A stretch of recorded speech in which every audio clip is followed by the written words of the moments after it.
L'actualité ce soir, le président du Faso discute de coopération sud-sud avec son homologue de Guinée-Bissau. Pour les deux présidents, il faut davantage insister sur ce type de coopération si l'on veut réellement sortir l'Afrique du creux de la vague. Concrètement, quelles sont les actions prioritaires que les deux pays comptent entreprendre? On en parle dans ce journal.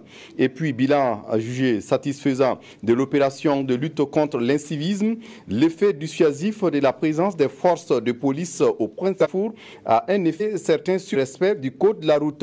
Il reste cependant que l'incivisme routier a la dure peau. Et l'histoire se répète avec un autre policier renversé par un motocycliste. Pour en parler, nous recevons le commissaire central de la ville de Ouagadougou. Le président du Faso est arrivé ce mardi à Malabo à la mi-journée pour une visite d'amitié et de travail de 48 heures. Roch-Marc Christian Kaboré a été accueilli à son arrivée par son homologue de Guinée équatoriale, Teodoro Obiang Nguema. On en parle avec Frédéric Etienne Basenga.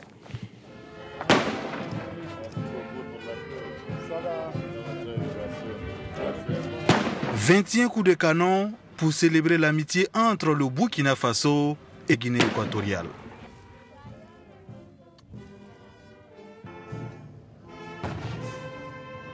Ici à Malabo, le président du Faso vient pour renforcer la coopération bilatérale entre les deux pays.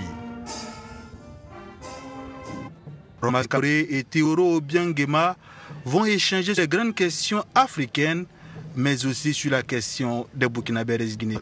Il y aura également question pour les deux hommes de voir comment la Guinée équatoriale peut appuyer le Burkina Faso en termes d'énergie. Ou bien le Burkina est un gros importateur de produits pétroliers, surtout pour alimenter les groupes thermiques, puisque la plupart de notre électricité, en dehors de celle qui est importée par la Côte d'Ivoire et qui ne suffit pas, une bonne partie de notre électricité est produite à partir des groupes électroniques. Et vous avez entendu toute la problématique des dettes entre la Sonabi et la Sonabel.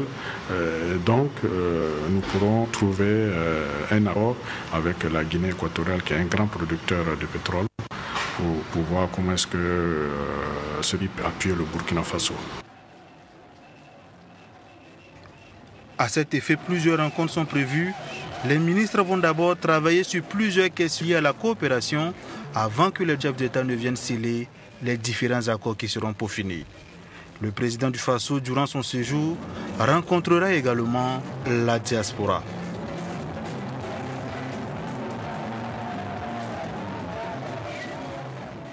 Et avant de revenir sur un bilan complet de ce séjour du président du Faso en Guinée équatoriale, une soirée pour magnifier l'amitié entre le Burkina Faso et la Guinée équatoriale.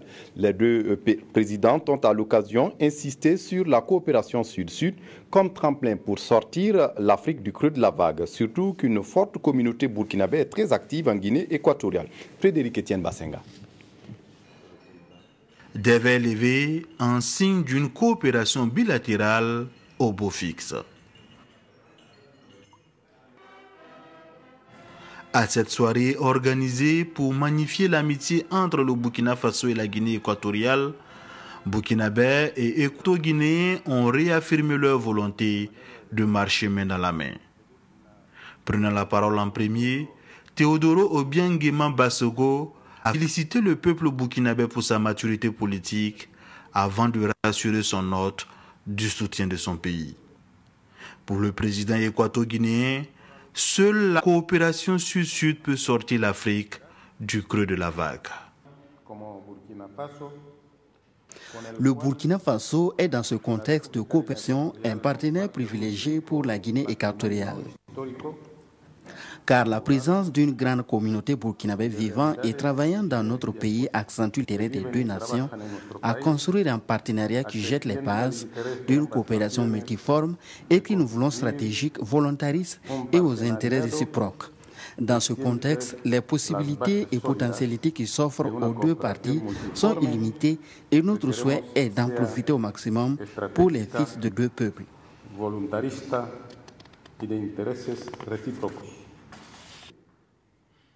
Le président du Faso, lui, s'est réjoui de l'excellence des relations entre les deux pays. Roch-Marc Christian Kaboré a félicité le président équato-guinéen pour son élection et a invité la Guinée équatoriale à venir investir au Burkina Faso. Excellence, Monsieur le Président, le Burkina Faso regorge de nombreuses opportunités et je voulais inviter les hommes d'affaires équato-guinéens à venir investir dans l'économie burkinabé en particulier, dans les secteurs comme l'énergie et les mines. Excellence, Monsieur le Président, la République de Guinée équatoriale et le Burkina Faso partagent la même vision et les mêmes préoccupations sur les grandes questions internationales de l'heure, telles la paix et la sécurité internationale.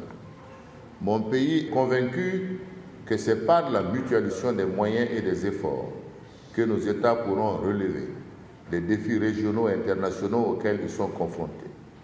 En effet, seule une Afrique unie peut se faire mieux entendre sur la scène internationale. Juste avant, les hommes ont eu un tête-à-tête plus de 2 heures, un tête-à-tête qui a permis d'harmoniser le point de vue sur les grandes questions liées à l'Afrique, sur comment améliorer les conditions de vie des Burkinabés équatoriales et de jeter les bases d'une coopération énergétique entre les deux pays. Dans l'actualité ce soir, je le disais en titre, bilan partiel jugé satisfaisant de l'opération de lutte contre l'incivisme. L'effet dissuasif de la présence des forces de police aux principaux carrefours a un effet certain sur le respect du code de la route. Il reste cependant que l'incivisme routier a la vie dure. On parle avec Moukoun Dabiré. La lutte contre l'incivisme en circulation est sans état d'âme. Et ce matin, c'est Alizeta Ouedraogo qui est dans les filets de la police. Nous sommes sur la circulaire du CIAO. Prise pour non-respect des faits tricolores, Dame Ouedraogo tente de justifier son acte. Mais pas question pour les policiers de céder. Non, c'est quand je suis passée. Oui, la fille là, avant que Joël là arrive, seulement moi je suis déjà passée. Au nom de Dieu, moi j'ai vu le verre, j'ai dit l'enfant, j'ai dit il faut faire vite, ça ne va pas devenir orange. Moi je suis passée maintenant, il a fait ferrer. Quand je suis passée seulement qu'il a fait ferrer. Ici, tous les engins ont été saisis pour la même raison. Le non-respect des feux tricolores semble être une gangrène. Et chaque jour, ce sont des dizaines d'engins qui sont saisis par la police. Plus loin, c'est un automobiliste qui est appréhendé pour la même infraction. Pire, l'homme circule sans un permis de conduire. Malheureusement, voilà. Ce n'est pas le cas. Ici, ça veut dire que c'est la date qui expire aussi, on prolonge. Non, ce n'est pas, voilà. Ça veut dire que maintenant, ça veut dire que vous circulez sans le permis de conduire. Voilà, et rien ne prouve que vous avez le permis aussi. Voilà, rien ne prouve que vous avez le permis. Et ça, c'est un délit, ce n'est plus une infraction. Non. Vous avez dit que vous avez donné le provisoire. Et moi, je sais qu'on ne peut pas retirer le provisoire et puis ne pas donner la définitive. Et rien ne prouve que vous avez le permis. D'autant plus qu'à la tout le monde sait que pour retirer les permis de conduire, oui, vous pouvez donner votre fiche, comment on appelle, votre attestation provisoire là. Vous pouvez attendre plus de 2 mois sans avoir le permis. À Ouagadougou, c'est tout le monde. Jamais. Bon, véritablement, ça me surprend. Voilà, il circule, il dit qu'il n'a pas le permis. La présence de policiers ne suffit donc pas toujours pour dissuader. Décidément, l'incivisme à la peau dure. Mais l'action de la police ne fait pas que des mécontents. Très bon, les résultats sont palpables. On voit qu'il y a moins d'accidents, on voit que l'incivisme diminue. Et pour moi, c'est clair, on en avait besoin. Parce que depuis que la police a pris la sécurité sur la circulation, en tout cas, ça va. Ça va, vraiment, on est très content de ça. C'est ici, au service de la circulation et de la sécurité routière, que sont les engins saisis. À ce jour, on dénombre environ 800 motos, selon la police. Un chiffre bien en deçà des premiers moments de la campagne. Oui, la moyenne des engins saisis de nos jours est aussi entre 80 et 135. Alors qu'au départ, par jour, pouvait atteindre les 360, n'est-ce pas, 350. Donc de nos jours, on n'atteint même pas les 200.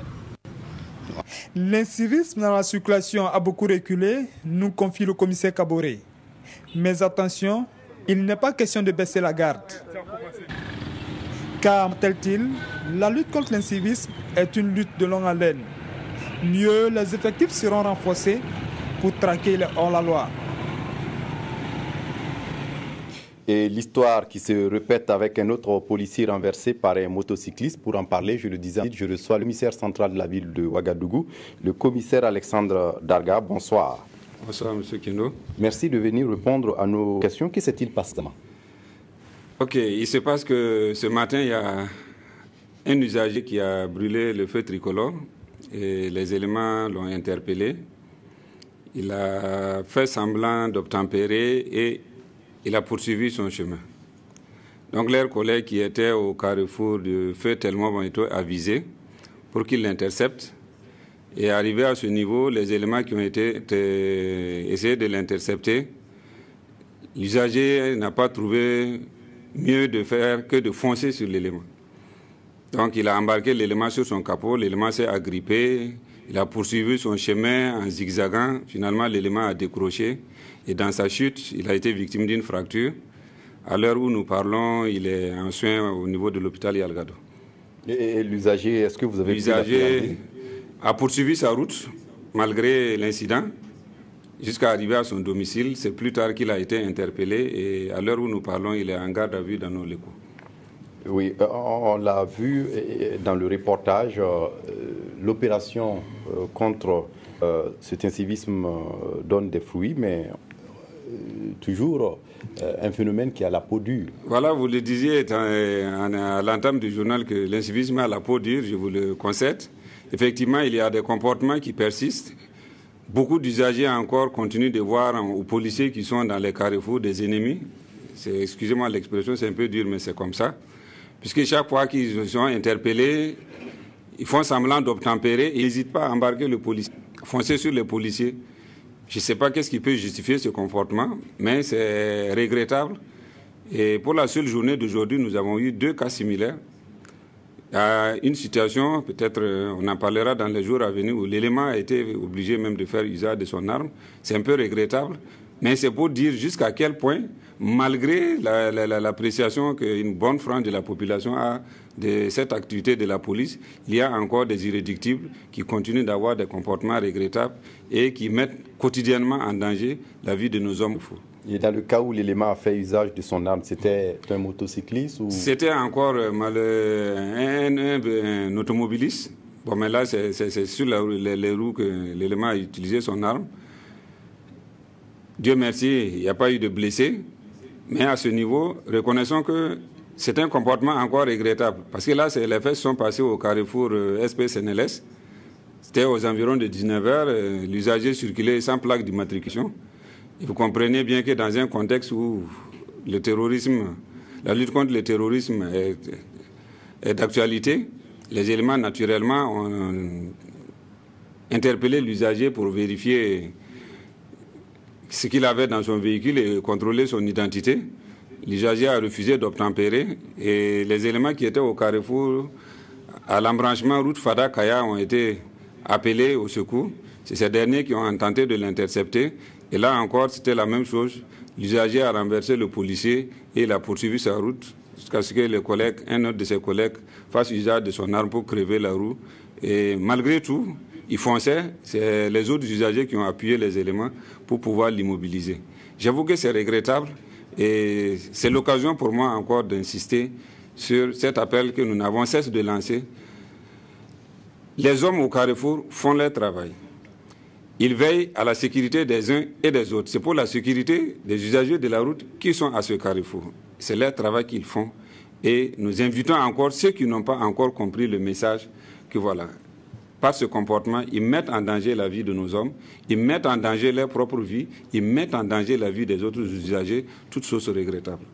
Merci à vous, commissaire Alexandre Darga, d'être venu répondre à nos questions. C'est nous qui vous disons merci. Vous restez avec nous pour la suite du journal. Et pour la suite du journal, le Burkina Faso compte des milliers de personnes vulnérables. Mais combien sont-elles exactement et où se situent-elles?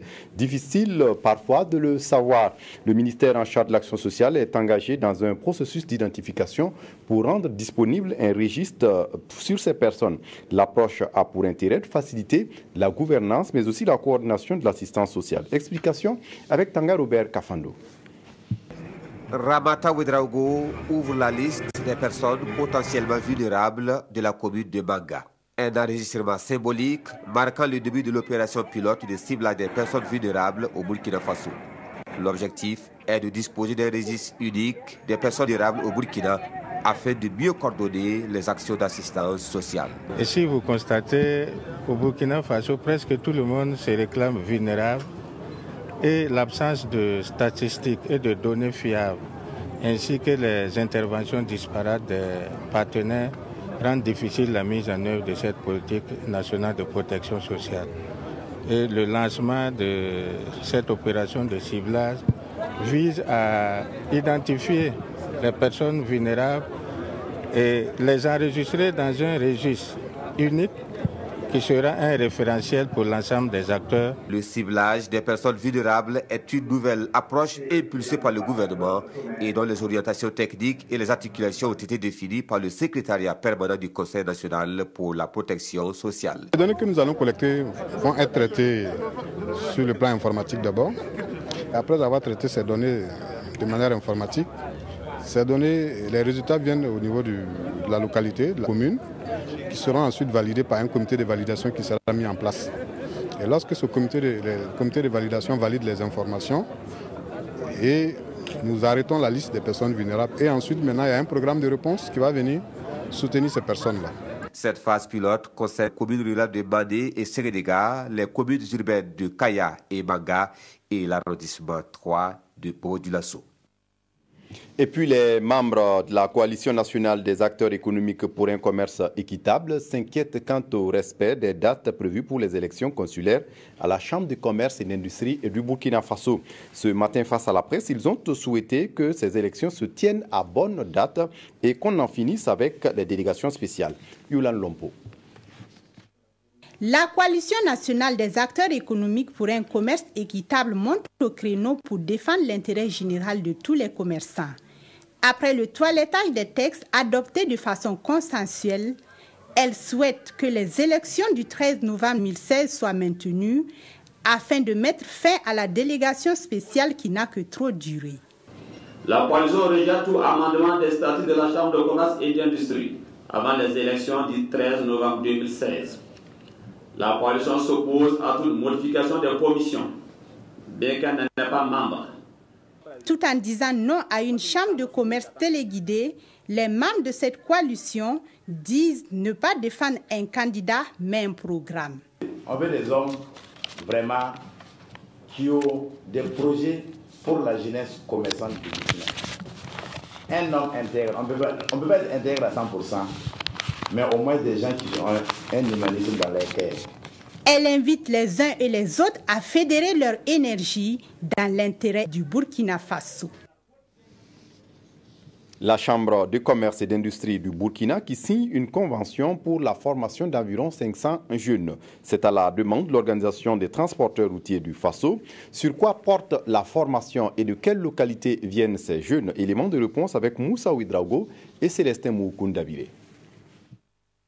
490 jeunes, à la demande de l'OTRAF, l'Organisation des transporteurs routiers du Faso, vont bénéficier d'une formation dans les métiers de transport. Et c'est cette signature de convention entre le projet emploi des jeunes et développement des compétences et la Chambre de commerce qui matérialise le top de départ de cette formation. L'OTRAF a émis des besoins de qualification qui ont été traités et transmis à la Chambre de commerce et qui ont retenu l'attention en fait du projet. Donc voilà justement pourquoi le projet va financer la formation de 490 jeunes pour le compte de l'OTRAF. Mettre à la disposition des sociétés de transport des agents compétents. C'est ce qui, selon l'OTRAF, justifie cette initiative. Et plusieurs domaines de compétences sont concernés. Vous avez les conducteurs, les mécaniciens, les gestionnaires de parc et les gestionnaires de flotte. Donc ça veut dire que normalement les entreprises aujourd'hui peuvent en profiter pour embaucher des personnes qualifiées qui vont quand même redynamiser ou relancer l'économie de ces entreprises. Initiateur du projet, le ministère en charge de la jeunesse, à travers son premier responsable, apprécie l'initiative. Chaque fois qu'il s'agit de créer des opportunités d'insertion professionnelle pour les jeunes, vraiment, nous sommes très satisfaits parce que ce programme va former des jeunes dans le domaine du transport. Créé en 2014, le projet Emploi Jeunes et Développement des compétences prendra fin en 2018.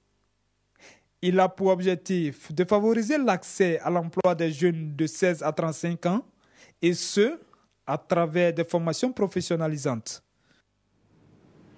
Et au-delà de l'insertion sociale et professionnelle, les jeunes du Burkina pensent aussi à l'intégration sous-régionale. C'est dans ce but que le Tocsin lance une caravane Ouagadougou-Boiflé-Abidjan en Côte d'Ivoire. La caravane a démarré ce 17 août et va durer 2 semaines. On en parle avec Oumou Cissé. Un coup de cloche et le top de départ de la caravane de l'intégration est ainsi donné. Une caravane qui va rallier Ouagadougou à Abidjan en passant par Boiflé sur initiative de l'association Le Tocsin. L'objectif principal est d'échanger avec la diaspora burkinabé sur les questions de paix. En 2020, il y aura le vote des Burkinabés de l'extérieur. Eh bien, et là aussi, vous savez qu'il peut y avoir des dangers. Et nous voulons anticiper cela. Nous voulons parler de paix. Parce que comme je l'ai dit, c'est comme un match de football où il y a des perdants et des gagnants. Mais s'ils n'ont pas l'habitude de voter, peut-être ils peuvent prendre ça autrement et puis ça peut peut-être mal tourner. Il sera également question d'intégration et le Tocsin va échanger avec certaines organisations de la société civile ivoirienne engagées dans la lutte pour la promotion des droits des migrants. Au mois de mai, nous avons parlé de convention avec la société civile ivoirienne, donc 4 sociétés civiles ivoiriennes. Donc cette convention, nous l'avons rédigée ensemble et que nous allons aller paraffer, c'est-à-dire signer cette convention entre la société civile ivoirienne et le Tocsin. Les membres de l'association, à travers cette caravane, entendent consolider les relations entre le Burkina et la Côte d'Ivoire. Depuis 2000, le Tocsin organise chaque année une caravane pour une destination sous-régionale. En culture, le talent n'a pas de frontières et ce n'est pas un secret pour le photographe Mahamadi Ouedraogo qui dira le contraire. Il fait partie des 130 lauréats du concours international de la photographie du Japon, édition 2015. Et pour lui, la photographie, plus qu'une passion, est une raison de vivre. Instant décisif avec Mahamadi Ouedraogo, avec ce reportage de Haruna Mari. L'appareil photographique toujours au point pour immortaliser des instants de vie, Mahamadi Ouedraogo a fait de la photo une vie et une passion. C'est un métier que cet ancien animateur d'une clinique privée a appris sur le tas. Je suis photographe depuis 1991. Dès mon premier salaire seulement, j'ai été payé un appareil photo. Je travaille correctement à la clinique et à la descente, je sors avec mon appareil et je fais des photos. Je n'ai pas été formé. C'est un travail que j'ai aimé depuis mon enfance. Depuis lors, Photo, comme on le surnomme à Kaya, va de cérémonie en cérémonie pour déclencher son flash, même si parfois il se voit refuser l'accès de certaines salles faute de badge. Les services de ce prince d'Issaogo, localité située à 110 km de Kaya, sont sollicités aussi bien par des particuliers que des entreprises. Je l'ai connu en 2000, de ma position au niveau de la radio. Je m'occupais un peu de l'aspect reportage, radio, photo, presse écrite, dans toutes les cérémonies que l'administration organisait. C'est ainsi que je l'ai fait appel pour faire ces photos-là. Il a toujours apporté satisfaction. Il a toujours été excellent. Il est très humble, ça c'est le point fort.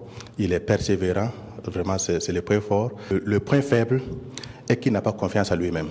Ses efforts lui ont valu la mention honorable à la 75e édition du Salon international de la photographie du Japon en 2015.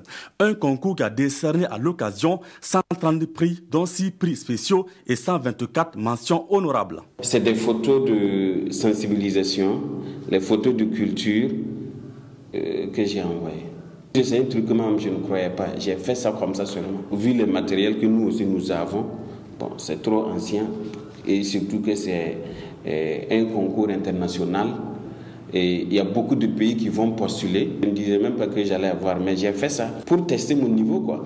Un prix qui vient une fois de plus confirmer le talent de ce premier Burkinabé à décrocher cette médaille. En 2013, il a remporté le premier prix de la meilleure photo lors du 11 décembre à Dori. Je lui exprime toutes les félicitations du gouvernement pour ce prix d'une grande valeur et nous tenons à vous dire que nous avons resté à l'écoute de tout ce qui peut contribuer à vous lancer davantage sur le plan international et surtout à améliorer votre travail tant du point de vue de la qualité que du point de vue de l'organisation. C'est en 2005 que l'homme a ajouté une autre corde à son arc. Mahamadou Ouedraogo souhaite que les compétences des photographes de région soient renforcées. Il souhaite également qu'ils soient dotés de laissez-passer afin de leur permettre d'exercer sereinement leur profession.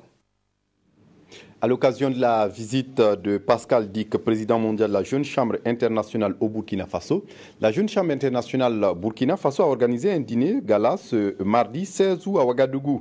L'occasion pour Pascal Dick d'insister sur les projets de la Jeune Chambre pour le Burkina. Bouma Ernest Nibier. Une soirée d'honneur pour le président mondial de la Jeune Chambre internationale, Pascal Diké, en visite officielle au Burkina. La cérémonie se tient sous le thème « Peace is possible ». On s'est retrouvés ici pour réaffirmer notre engagement à la Jeune Chambre, bien que certains soient frappés par la limite d'âge, et puisqu'il y a le président mondial aussi qui est là, et donc soutenir la Jeune Chambre et reconnaître les mérites de certains amis qui avaient apporté beaucoup au mouvement et qui continuent toujours d'apporter. Au cours de cette soirée, des membres reconnus pour leur dévouement au rayonnement de la Jeune Chambre internationale ont été élevés au rang de sénateurs. C'est l'étape sublime et suprême donc du grade en ce qui concerne donc cette organisation. Et c'est une grande joie donc qui m'anime ce soir, parce qu'en réalité je ne m'y attendais pas. On venait donc pour honorer un engagement qu'on a pris avec des amis. C'est un mérite, c'est vrai, mais c'est d'abord un grand signe de reconnaissance et une marque d'honneur. Nous prenons ça comme encore une invite à mieux faire. La mission principale de la Jeune Chambre internationale est d'offrir des opportunités de développement et d'emploi aux jeunes. Pour ce faire, des sessions de formation en leadership et en entrepreneuriat sont organisées en leur faveur. Jérémy Sié-Koulibaly nous a signé ce commentaire. Et puis pour refermer ce journal, la revue de presse des quotidiens de ce mercredi, revue de presse signée Evelyne Dabiré. Comment la jeunesse musulmane de l'Afrique de l'Ouest pourrait-elle contribuer à la prévention de l'extrémisme violent? C'est la préoccupation de l'Organisation de la jeunesse musulmane en Afrique de l'Ouest au GMAO, selon les quotidiens de ce jour. À travers un colloque à Ouagadougou, rapporte le journal Le Quotidien, cette organisation veut montrer que l'extrémisme violent n'est pas l'apanage d'une religion, mais il découle plutôt d'une mauvaise interprétation des textes islamiques, car ceux qui agissent ainsi le font contrairement au et le plus souvent, c'est pour des raisons occultes, explique le secrétaire exécutif de l'OGMAO dans le journal Le Pays. Mais au-delà de ces colloques, propose le journal Le Quotidien, il faut installer des mécanismes de veille permanents sur les discours et les actes haineux. Et ce journal met en garde, attention aux signaux rouges. Des signaux rouges de la division que l'opposition gabonaise a su déchiffrer et contourner en constituant une union sacrée à minima contre le pouvoir gabonais, rapporte les quotidiens de ce 17 août. Deux des principaux candidats de l'opposition gabonaise ont décidé de soutenir la candidature de l'opposant Jean Ping à l'élection présidentielle, informe Sidoya. Un mariage de pure forme, juge l'observateur Palga, pour qui l'idéal en effet eût été de faire en sorte que cette union fût scellée il y a plusieurs mois de cela, ce qui aurait permis aux différents partenaires de proposer un projet de société commun en lieu et place de la plateforme activement bricolée ce week-end. Pour le pays, vouloir changer de fusil d'épaule à moins de 2 semaines du scrutin pourrait s'avérer inopérant. Difficile alors de dire si oui ou non, ce tâtelage tiendra jusqu'au seuil de l'isoloir et surtout s'il vaudra son pesant de suffrage, conclut l'observateur Palga. Voilà, c'est tout pour ce journal. Merci de votre attention. Très bonne suite de programmes sur la RTB. Au revoir.